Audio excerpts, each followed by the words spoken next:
पिता पुत्र पवित्र आत्मा के नाम पे आमीन आमीन आमीन आमीन। हो पवित्र आत्मा आजा हमारे प्रार्थना में आजा। ओ पवित्र आत्मा, ओ मेरे जिंदा यीशु, चमत्कार करने वाला यीशु, मनुष्यों की जिंदगी बदलने वाला यीशु, अब्राहम के परिवार को आशीर्वाद देने वाला यीशु, अब्राहम को राष्ट्रों का पिता बनाने वाला प्रभु यीशु, मैं आपका धन्यवाद करना चाहता हूं। मूसा को चुनने वाला परमेश्वर, मूसा एक चरवाहा था, वो भटक चुका था, उनके रास्ते में लाने वाला प्रभु यीशु, मैं आपको धन्यवाद करना चाहता हूं। जोसेफ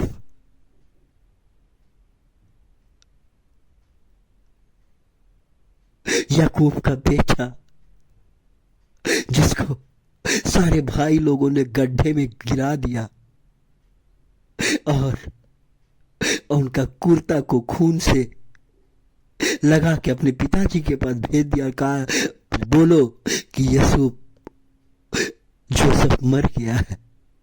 जोसेफ को बचाने वाला परमेश्वर, जोसेफ को बड़ा अधिकारी बनाने वाला परमेश्वर, मैं धन्यवाद करना चाहता हूँ, मैं धन्यवाद करना चाहता हूँ। आज हम आपसे विनती करते हैं प्रभु, हमारे इस प्रार्थना में आइए। हमारा प्रार्थना में, जब आप प्रार्थना में आएंगे, हमारे सब्सक्राइब करने वाले भाई बहन माताओं जो आंसू बहा रहे हैं, जो रो रहे हैं, जो कहते हैं कि ईश्वर नहीं है और अस्पताल में उनका पैसा खर्च हो चुका है, बीमारी का इलाज भी नहीं हुआ है, अब कोई सहारा नहीं है, हिम्मत हार चुका है, रिश्ते टूट गए हैं, माता पिता भाई बहन का रिश्ता टूट गया है।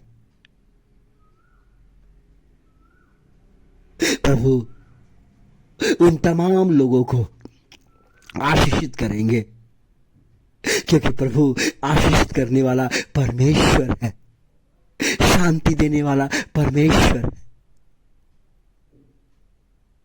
आज कितने लोग जेल में हैं, कहता मेरा सहायता करने वाला कोई नहीं है। मत कहिए ऐसा, मत कहिए ऐसा, क्योंकि बंदी होने के बाद भी आपको भोजन देता है, ये परमेश्वर का आशीष है। आप भूखा नहीं है, सिर्फ चार दीवार के अंदर है, लेकिन आप भूखा नहीं है, आपको परमेश्वर भोजन दे रहा है। परमेश्वर की महिमा कीजिए। आपकी सांसें चल रहा है, परमेश्वर को धन्यवाद कीजिए। वह जो मर चुका है वो परमेश्वर को धन्यवाद नहीं दे सकता है। मेरे क्रिस्त में प्यारे भाई बहनों, मेरे सब्सक्राइब करने वाले माताओं बहनों को प्रभु आशीर्वाद दीजिए, उनके जीवन को बदलिए। उनके बंद दरवाजा, जो कहते कि मेरा सारा दरवाजा बंद हो गया, प्रभु कौन खोलेगा? आप कहते कि मैं, प्रभु खोलेगा। इसलिए कभी हिम्मत नहीं हारिए, ईश्वर आपके साथ है।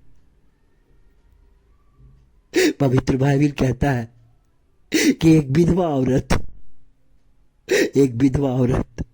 का कोई नहीं था, विधवा था, उसका कोई औरत, कोई बाल बच्चा नहीं था, बेचारा को कोई सहारा नहीं था, घर नहीं था, द्वार नहीं था, गरीब था, लेकिन उनके साथ अन्याय का एक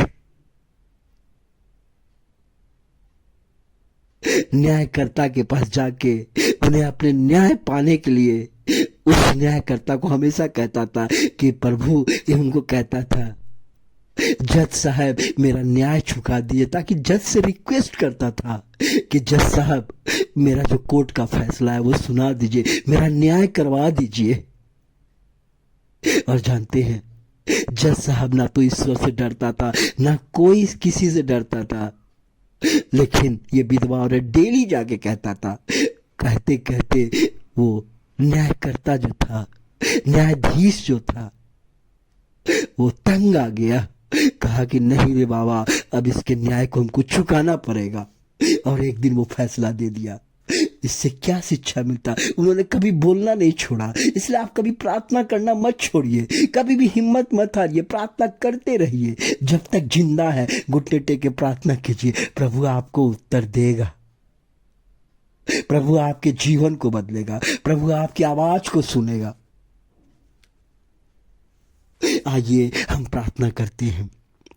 हे परमपिता परमेश्वर, हे शांति देने वाला परमेश्वर, हे हमारे प्रार्थनाओं को उत्तर देने वाला परमेश्वर, आज हमारे सब्सक्राइब करने वाले भाई बहन माताओं साथियों को प्रभु जी उनके घर में जाइए, उनको आशीर्वाद दीजिए, उनके हर टूटे हुए काम को जोड़िए, उनके टूटे हुए मन के आशा दिलाइए, उनके रिश्ते को जोड़िए, उनके काम धंधे में निराशपन की चीज को आशा में बदलिए,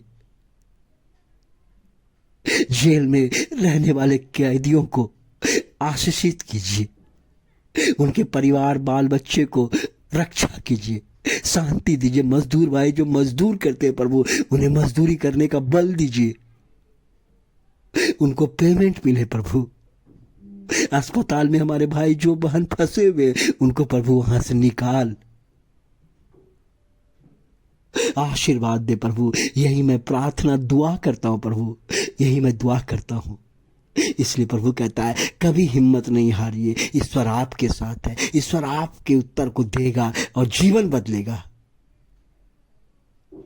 धन्यवाद हो यीशु, हमारी प्रार्थना का सुनने के लिए, आशीर्वाद देने के लिए, शांति देने के लिए, दया करने के लिए मैं धन्यवाद करना चाहता हूं यीशु मसीह के नाम पे। हालेलुया हालेलुया, आमीन आमीन आमीन।